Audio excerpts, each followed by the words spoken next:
आप सभी का स्वागत है मेरे एमएस न्यूज पे। मैं शाश्वत मिश्रा।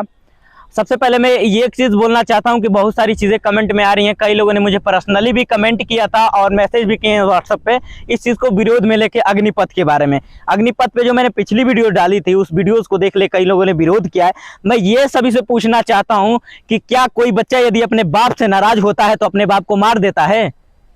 आप सभी बताइए कमेंट में कि क्या कोई बच्चा यदि खिलौना मांगता है बाप से, अगर बाप नहीं दे पाता है तो बच्चे को मारना उचित है? ये कहीं संविधान में लिखा हुआ है कि यदि बाप कोई खिलौना ना दे तो बच्चे को मार देना चाहिए, अपने परिवार को, अपने सदस्य को, अपने पिता को? कोई धरना प्रदर्शन पे उतर जाए, किसी को जला दिया जाए, कोई गाड़ी तोड़ दिया जाए, तो ये बताइए गाड़ी तोड़ रहे हैं किसके लिए तोड़ रहे हैं? अपनी खुद की जो टैक्स की कमाई थी जिस पे सरकार ने आपके टैक्स को लेके उसी साधन को उपलब्ध कराया था सिर्फ आपके लिए। प्रधानमंत्री जी कभी आए थे सरकारी बस में बैठ के, जो आप जाके तोड़ दे रहे हैं गर्मी में? रेलवे में जो कि आपके लिए रेलवे बनाई गई है कि सभी के लिए है, सभी सामाजिक है, आपके टैक्स से जो बनी हुई रेलवे है आप उसी रेलवे को जाके जला दे रहे हैं। और वही रेलवे कभी नहीं मिलती है, एग्जाम के पेपर में जाना पड़ता है, भीड़ भक्कड़ रहती है, टिकट नहीं मिलता है, रेल नहीं मिलती है, तब उस वक्त कहा जाता है कि ट्रेन की कमी पड़ गई है। अरे मूर्खों, जातिवाद पे तुम लोग यहाँ मारपीट करा रहे हो, अंधविश्वास बन के अंधविश्वासी का ढोंग रचा रहे हो। यदि अंधविश्वास रख के तुम अपने भारत देश से प्यार करते तो इस तरह का व्यवहार नहीं करते।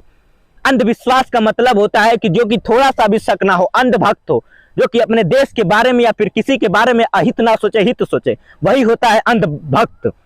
यदि आप देश प्रेम करते हैं, भारत से प्रेम करते हैं, भारत की सराहना करते हैं, भारत को मानते हैं, भारत के रहने वाले हैं, भारत के निवासी हैं, तो आप ये कतई इतना गंदा काम और घिनौना काम कभी नहीं कर सकते थे जो हमारे इस रेलवे को घाटा हुआ है, हमारे बस वालों को घाटा हुआ है। इस रेलवे का पैसा कौन देगा? आप आके देंगे? सरकार को ये सब सारी चीजें देखनी पड़ेगी, किस प्रकार अभी करेगी। और ये दूसरी चीज मैं वीरपथ के बारे में ये बता देना चाहता हूँ कि जो 4 साल की भर्ती आई है, आप बताइए कि 17 से 21 साल की भर्ती आई है, उसके बीच में आप कितने रुपए कमा लेंगे? आईएएस बन जाएंगे 18 साल में? तो बता दीजिए। अरे 17 से 21 साल आप जाके 4 साल नौकरी ज्वाइन करिए और उसमें साफ साफ बताया जा रहा है कि 21 साल के बाद यदि आके आप यूपीएससी और बहुत सारी चीजों का आप जाके तैयारी कर सकते हैं। यदि मान लीजिए उन सब सारी चीजों को नहीं कर पा रहे हैं तो बिजनेस कर सकते हैं। आप 4 साल की नौकरी कर ले रहे हैं कई साल के बाद, तो बहुत सारे ऐसे काम हैं जो कि आप रिटायर के बाद भी कर सकते हैं। यदि रिटायर के बाद आपको ऐसा लगता है कि 21 साल के बाद आपको नौकरी नहीं मिलेगी, तो उसमें साफ साफ दर्शाया गया है, साफ साफ दर्शाने के साथ बताया गया है कि आप यदि आते हैं 21 साल के बाद रिटायर होने के बाद, तो कहीं किसी गवर्नमेंट और भी जॉब में जाना चाहते हैं तो उसमें छूट मिलेगी और छूट के साथ साथ और भी सारी सुविधाएं मिलेंगी।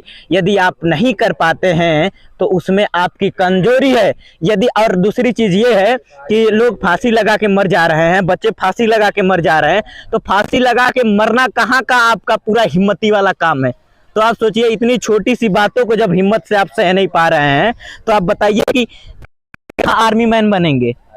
कैसे बनेंगे जब छोटी छोटी बातों पे आप फांसी लगा रहे हैं? वहां बॉर्डर पे जाके गोली लगेगी तो किस प्रकार कैसे अपने गुस्सा को कंट्रोल कर पाएंगे? जब ऑर्डर नहीं मिलेगा कि गोली नहीं चलाना है तो ये सब कंट्रोल कर पाएंगे?